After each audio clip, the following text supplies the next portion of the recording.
আসসালামু আলাইকুম। আমি হেনা নতুন দিনের নতুন আরও একটি ভিডিও নিয়ে আপনাদের মাঝে হাজির হয়েছি। কেমন আছেন সবাই? আলহামদুলিল্লাহ আমি ভালো আছি। আমি আশা করব দূরে এবং কাছে যে যেখান থেকে বসে এই মুহূর্তে ভিডিওটি দেখছেন আপনারাও আপনাদের ফ্যামিলির সবাইকে নিয়ে ভালো আছেন।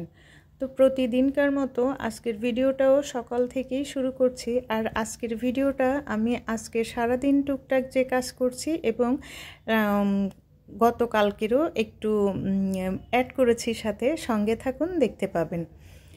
সকালে ঘুম থেকে উঠে আমি আজকে নাস্তাটা হালকা করে নিয়েছি। তারপর আসলে প্রতিদিন একই ধরনের নাস্তা তো খেতে ইচ্ছা করে না, তাই আর কি। তো নাস্তা খেয়ে সরাসরি অন্যান্য যে কাজ ছিল সেগুলো করার জন্য চলে এসেছি। আর এই তো আমি যে বিছনা চাদরটা কালকে তুলে রেখেছিলাম, আমি কিন্তু আসলে কাজটা ওভাবে জমানো পছন্দ করি না। তো চাদরটা ধুয়ে দিয়েছিলাম, সেটা শুকিয়ে গেছে। আর সকালে ঘুম থেকে উঠে অন্যান্য কাজের সঙ্গে সেটাও ভাঁজ করে জায়গায় রেখে দিলাম। আর এইটা যে ছোট আমি আলমারি বলি, অনেকগুলো ড্রয়ার করা আছে। এখানে আমি প্রতিদিনকার যে ব্যবহারের কাপড় চোপড়গুলো সেগুলোই রাখার চেষ্টা করি। তো কাপড়গুলো জায়গায় রেখে এই তো দুপুরে রান্নার জন্য আজকে মাংস রান্না করব, তাই মাংস ভিজাতে দিয়ে আমি কিন্তু অফ ক্যামেরাতে ঘরগুলো সুন্দর করে ঝাড়ু দিয়ে একদম মুছে রেখে তারপরে রান্না করতে চলে এসেছি। আর আজকে একটু অন্য কথায় আসি। আসলে আমি এই ইউটিউবের চ্যানেলটা চালু করার পরে আমার খুব ইচ্ছা ছিল যে আমি নতুন নতুন আপুদের সঙ্গে সুন্দর একটা সম্পর্ক তৈরি করতে পারবো। তো আমার মনে হচ্ছে যে আমার আশাটা একটু একটু করে পূরণ হওয়ার পথে। আমার কিছু সুন্দর সুন্দর আপুরা আমার ফ্যামিলিতে অ্যাড হয়েছে, যেটা আমার না দেখতেও খুব ভালো লাগছে। তো আমি আপুদের উদ্দেশ্যে একটা কথাই বলবো যে যেহেতু এই লাইনে আমি নতুন, আমি দেখতেছি যে আপনারাও কিন্তু নতুন। তো এখানে অনেকগুলো নিয়ম আছে, যে নিয়মগুলো আসলে ফলো করেই কিন্তু আপনার আমার সকলেরই চলা উচিত। তাতে আমাদের সবারই কিন্তু ভালো হবে আমি মনে করি। তো আমি যেটা দেখেছি যে আসলে আপনি যদি আজকে আমার বাসায় বেড়াতে আসেন, আমিও কিন্তু সঙ্গে সঙ্গে আপনার বাসায় বেড়াতে যেতে পারবো না। তো আমার যেতে হলে মিনিমাম 24 ঘন্টা পরে যেতে হবে। তো আপনারা আসলে ওভাবে টেনশন করবেন না। আপনারা যখন যেভাবে সুযোগ পান আমার বাসা থেকে এসে বেরিয়ে যাবেন, আর আমিও আমার সুযোগ অনুযায়ী আমি আপনার বাসা থেকে ঘুরে আসব। এতক্ষণ পর্যন্ত ধৈর্য সহকারে যারা আমার ভিডিওর সঙ্গে আছেন, প্লিজ আমার ভিডিওর কোনো অংশ যদি একটু ভালো লেগে থাকে আমার ভিডিওতে একটা লাইক দিবেন। আর যারা নতুন আমার চ্যানেলে অংশগ্রহণ করেছেন তাদেরকে বলবো আপনি চাইলেই আমার চ্যানেলটা সাবস্ক্রাইব করে আমার সঙ্গে থেকে যেতে পারেন। তো দেখেন, আমি কিন্তু আপনাদের সঙ্গে কথা বলতে বলতে মাংসটা সুন্দর করে মশলাগুলো কষিয়ে নিয়ে তারপরে একটু কিন্তু আমি পাউডার দুধও ব্যবহার করেছি। আর যখন আপনি এটা ব্যবহার করবেন আপনার মাংসের টেস্টটাও অনেক ভালো হবে এবং কালারটাও না সুন্দর হয়। আমি যেটা মনে করি আপনারা চাইলে ট্রাই করে দেখতে পারেন। তো আমি মাংসটা সুন্দর করে কষিয়ে, আর এই যে দেখেন এটা যে আমার কত উপকারে দিচ্ছে সেটা আমি আপনাদেরকে বলে বোঝাতে পারবো না। তা না হলে এই ছোট্ট কাজের জন্য আমার এখন পাটা পোতা নিয়ে ঘষাঘষি করতে হতো।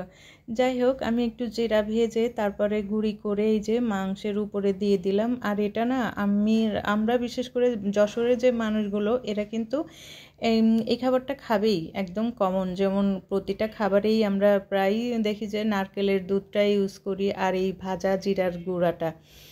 তো এটা দেওয়ার পরে না সুন্দর একটা ঘ্রাণ আসে। আর এই তো রান্নাটাও কিন্তু শেষ হয়ে গেছে। রান্না শেষ করার পরে আমি কিন্তু আর কোনো কিছুই করিনি, সব যা এলোমেলো ছিল সেগুলো গুছিয়ে নিয়েছি। আর এই যে এখন যেটা দেখাচ্ছি সেটা হচ্ছে লেবুর রস। এই পুরাটাই কিন্তু লেবুর রস। এটা যখন চিপতে চিপতে না আমার হাতটা অনেক ব্যথা হয়ে গেছে। আসলে আমি সকালে যখন ঘুম থেকে উঠি আমি চেষ্টা করি যে একটু লেবুর রস চিয়া সিড দিয়ে খাওয়ার জন্য। তো প্রতিদিনই দেখা যায় কি লেবুর রসটা চিপতে না আমার একদম ভালো লাগে না, মনেও থাকে না। তার জন্য আজকে অনেক করে চিপে এই যে বরফের এই ট্রেটাতে রেখে দিচ্ছি। ছোট ছোট যখন কিউব হয়ে যাবে না, অন্য একটা বাটিতে তুলে রেখে দিয়েই খাওয়া যাবে।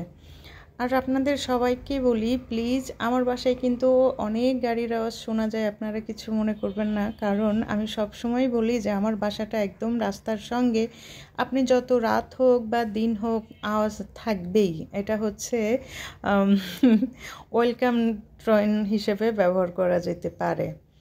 যাই হোক, তো আমি আর দুপুরের পরে ক্যামেরাটা চালু করিনি, একদম সন্ধ্যার আগে আগে ক্যামেরাটা চালু করছি। যখন বেলকনিতে বসেছিলাম তখন না আমার কাছে দেখতে খুব ভালো লাগছিল, আকাশটার কালারটা অনেক সুন্দর। যাই হোক, বেলকনি থেকে আমার একটা পার্সেল আসছে, তার জন্যই রুমে চলে এসেছি। তো পার্সেলটা কি দেখেন, এই যে ঠান্ডার ভিতরে ঠান্ডা, এখন কিন্তু ভালোই ঠান্ডা পড়তেছে। তো একটা অফারে এই আইসক্রিম দুইটা অর্ডার করা, তো আইসক্রিম দুইটা হাতে পেয়ে খেয়েও দেখছি কিন্তু খুব মজাই ছিল। আর এই যে 2 দিনের যে ভিডিওটা একত্রে করেছি তার প্রথম এবং প্রধান কারণ হচ্ছে এইটা।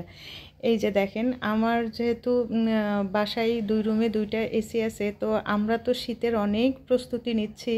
তো এই মূল্যবান জিনিসগুলোকে কেন অবহেলায় ফেলে রাখবো।